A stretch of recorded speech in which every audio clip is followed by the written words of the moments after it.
নামাজ পড়তেছে, এতগুলো শপিং করবো, কি যে করি। ভাই চলেন অন্য দোকানে যাই। না বসো, দেখি কি করে। ভাই এভাবে দোকানদারি করলে চলবো? কাস্টমার দাঁড়া করায় নামাজ পড়তেছেন। আসসালামু আলাইকুম রহমতুল্লাহ। এভাবে দোকানদারি করলে তো কাস্টমার আসবে না, কাস্টমার অন্য দোকানে চলে যাবে। ভাই আমার রিজিকে যা আছে তাই হবে, তাছাড়া আমার নামাজ পড়াটা বেশি জরুরি। আমার নামাজের সময় চলে যাচ্ছিল, এই জন্য আমি নামাজ পড়লাম। আপনার কি লাগবে বলেন ভাই, আমি দেখাই। ভাই নামাজের জ্ঞান দেন না, আয়েন কাপড় দেখান।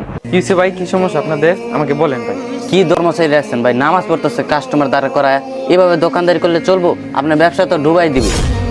ভাই শোনেন, আসলে জানেন একটা কথা কি ভাই, নামাজটা হচ্ছে আসল, বুঝছেন ভাই। প্রত্যেকটা মুসলমানের উচিত নামাজ পড়া। উনি নামাজ পড়তেছে, উনি তো ভালো কাজ করতেছে, আর আল্লাহ আমার রিজিকে যতটুকু রাখছে ভাই অতটুকুই হবে, এর বেশি তো আমি জোর করে আনতে পারবো না ভাই। ঠিক আছে ভাই, আপনি নামাজটা শেষ করেন, আমি ইফতার নিয়ে আসতেছি। ঠিক আছে ভাই, ইফতারের সময় হয়ে গেছে, তো আপনারাও আমাদের সাথে বসেন, ইফতারটা করে তারপরে শপিং করে যাই। ঠিক আছে ভাই, সরি, আমি না বুঝে আপনার সাথে খারাপ ব্যবহার করছি ভাই, ভুল করে তো একটা মাফ করে দিই।